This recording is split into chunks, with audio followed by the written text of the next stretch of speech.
வாழ்க வையகம், வாழ்க வையகம், வாழ்க வளமுடன். குரு வாழ்க, குருவே துணை. ஆசான் அருள் தந்தை வேதாத்திரி மகரிஷி அவர்கள் வாழ்வில் நடந்த சில முக்கிய நிகழ்வுகளை பார்த்து கொண்டிருக்கின்றோம். அப்பொழுது வேதாத்திரி மகரிஷி அவர்களுக்கு வயது 22. மந்தவெளியில் அக்கா வீட்டில் தங்கியிருந்தார். எதில் வீட்டில் 10வது படித்துக் கொண்டிருந்த நாராயணசாமி. இருவரும் உயிர் தோழர்கள்.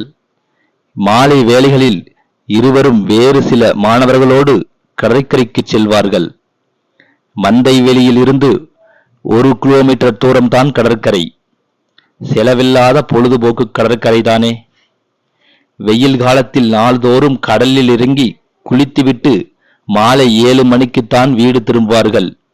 ஒரு நாள் வேதாத்திரி மகரிஷியும் நாராயணசாமி 2 பேர் மட்டும் கடலில் இறங்கி குளித்துக் கொண்டிருந்தார்கள். மற்ற மாணவர்கள் கரையில் உட்கார்ந்திருந்தார்கள்.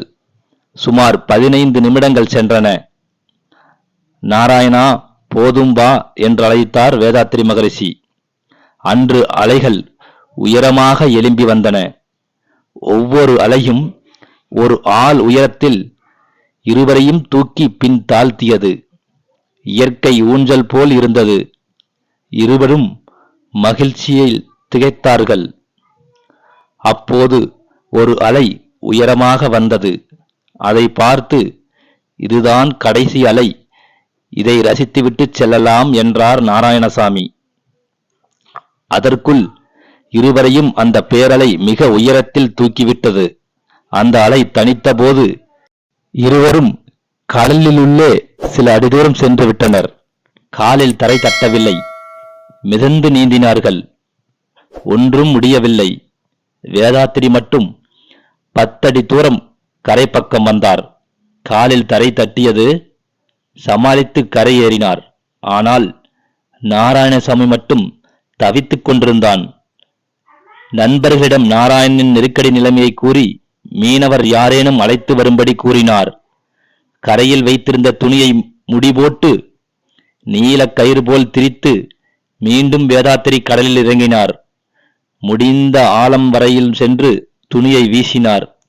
ஒரு 10 அடி தூரம் மட்டும் எட்டவில்லை. அவன் கைகளால் துணியை பிடிக்க முயன்றான். மேலும் சில அடி தூரம் சென்று வேதாத்திரி அதே சூழலில் சிக்கினார். முழு முயற்சியுடன் நீந்தி 1 நிமிடத்தில் கால் தரையை தொடும் இடத்திற்கு வந்து நாராயணனை பார்த்தார். அப்படியே அவன் மூழ்கிவிட்டான். அவனது 5 விரல்கள் மட்டும் சிறிது நேரம் மேலே தெரிந்தது. பிறகு அந்த கையும் தெரியவில்லை. உயிர் தோழன். வேலை நேரம் போக மற்ற நேரத்தில் தன்னோடு கழித்து வந்த தோழன் கடலில் மூழ்கிவிட்டானே. நான் மாத்திரம் வாழ வேண்டுமா? ஏன் அவனோடு மூழ்கிவிட்டால் என்ன என்ற துடிப்பு எழுந்தது வேதாத்திரிக்கு. ஐயோ நாராயணா, என்னை விட்டு பிரிந்து விட்டாயே என்று உரக்க கதறி அழுதார். உடனே அன்னையின் நினைவும் தந்தையின் நினைவும் வந்தது. கடலில் குதிக்கும் எண்ணம் குறைந்தது. அழுது கொண்டே இருந்தார் வேதாத்திரி. அதற்குள் மீனவர்கள் இருவர்களை அழைத்து கொண்டு நண்பர்கள் வந்தனர். அவன் மூழ்கிய இடத்தை வேதாத்திரி காண்பித்தார். மீனவர் மூழ்கினார்கள். ஆள் கிடைக்கவில்லை. 1 மணி நேரம் சென்றது. மாலை 7:30 மணிக்கு வீடு திரும்பினார்கள். வரும் வழியில் காவல்துறையில் புகார் கொடுத்தனர். நாராயணின் துணிகளை அவனது வீட்டில் கொடுத்தனர். துயரத்தோடு நடந்ததை கூறினார்கள். 5 மணிக்கு சென்றவன் 7:30 மணிக்கு இறந்துவிட்டான் என்ற செய்தி உடன் பிறந்தவர்களை வாட்டியது.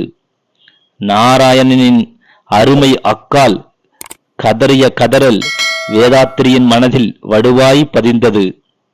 மறுநாள் துறைமுகம் அருகே அவன் உடல் கண்டுபிடிக்கப்பட்டது. மகரிஷி வாழ்வில் நடைபெற்ற மறக்க முடியாத நிகழ்ச்சி இதுவாகும். நண்பனை இழந்த வருத்தம் நீண்ட நாட்கள் அவரை வாட்டியது. இன்றைக்கு நினைத்தாலும் உள்ளத்தை உருக்குகிறது என்கின்றார் மகரிஷி அவர்கள். அவ்வப்போது தன்னையே தேற்றிக் கொள்வாராம். நன்றி. வாழ்க வளமுடன்.